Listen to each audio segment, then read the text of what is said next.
You would think that when you get paid, you'd want to ensure that everything is in order. Let's check how to do that.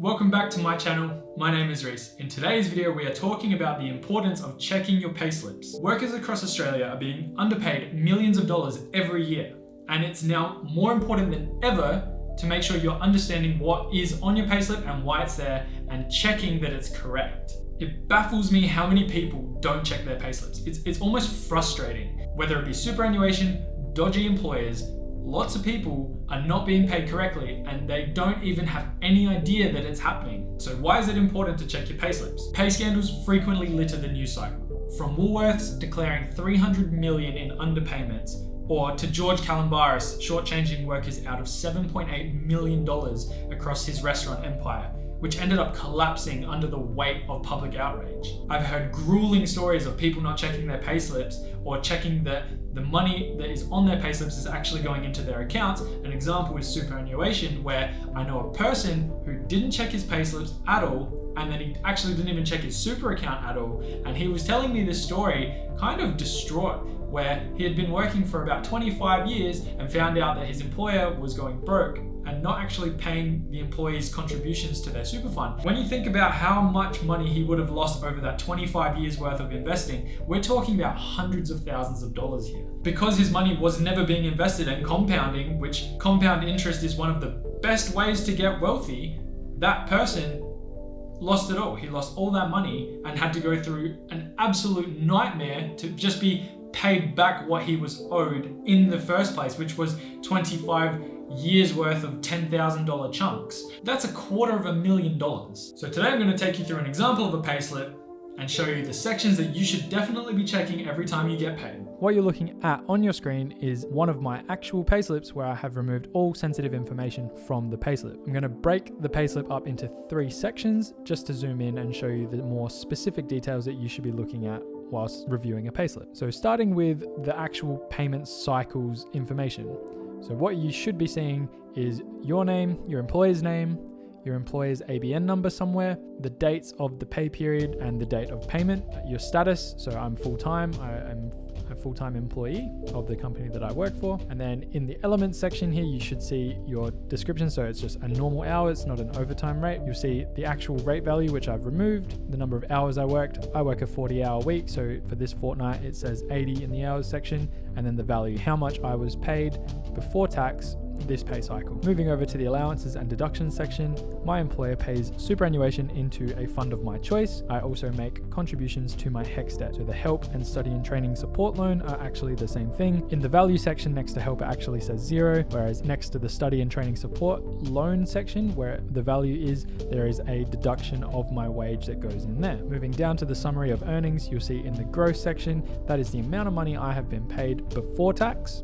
Moving across is my taxable income. So how much money did I earn that is not exempt of tax? The pre-tax allowance section may be for something like reimbursement of traveling from a worksite to another worksite using a personal vehicle that is tax-free up to 5,000 kilometers in Australia at the time of recording this video. Moving across, you'll see the tax section. So how much tax you paid this pay, and your net income. So how much you earned after all your tax, that's what goes directly into your bank account. Moving on to the next section, your pay disbursement details is the accounts that your employer paid it into. So if you set your payment method up in a way that your employer pays into multiple bank accounts, you would see all the accounts, the BSBs, the account numbers, and how much they're paying to each of those accounts in that section. So moving across to the entitlement section, this is where you see how much annual leave you have, sick leave, purchased leave. And as you can see, I've left the numbers in for this example. You can see that I have almost 4 weeks in annual leave that I've saved up over the 3 years of working for the company I work for. And I have 19 days of personal leave. Below that would be your other details. So how much you earn in a year and the effective date, any employer messages, which may be them communicating something to you for a future submission of a payslip, and then your year-to-date details. So this is the overarching information about your pay for this financial year. Starting with year-to-date gross, so how much you earned before paying any tax across the whole year, how much money you have to pay tax on throughout the whole year, which is your year-to-date taxable income, any deductions that were made,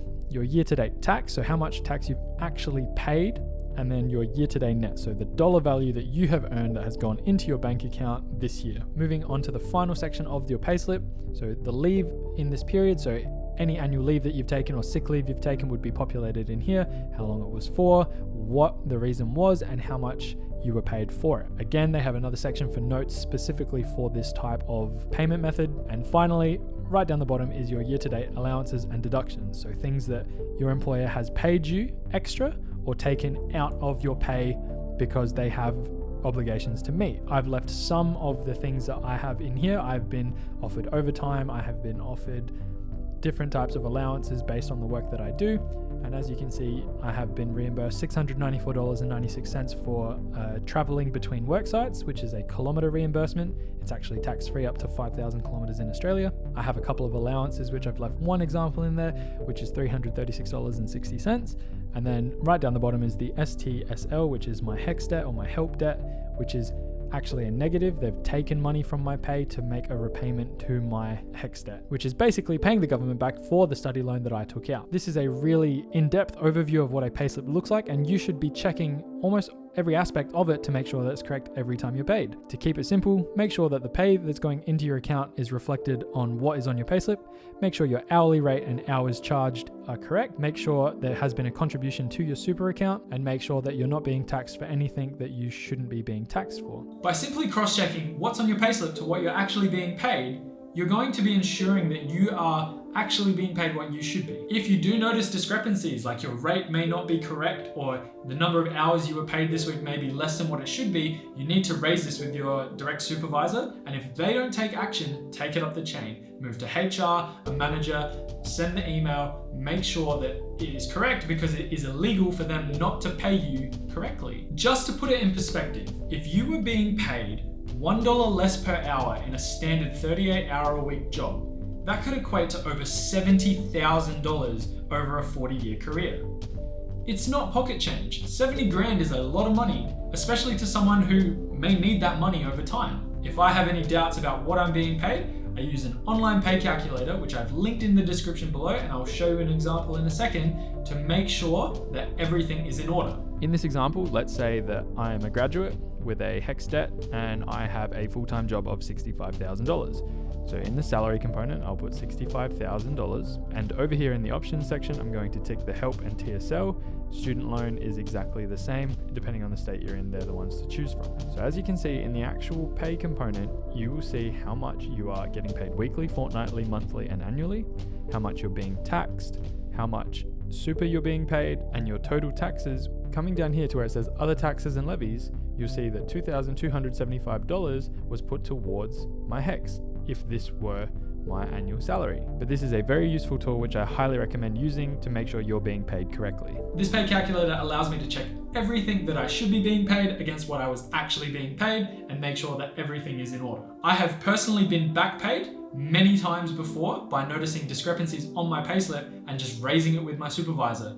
The fact that it's happened to me many times, I would say at least 10 times over the course of my 10 years of working, I guarantee that it's happened to you or it will happen to you within your career. And I have no doubt that it will happen to me again. Start checking your payslips because it could save you a lot of money over time. I hope you learned something in today's video. If you enjoyed it, please consider liking and subscribing. If you didn't like it, hit that dislike button 2 times just to be sure, and I will see you in the next one.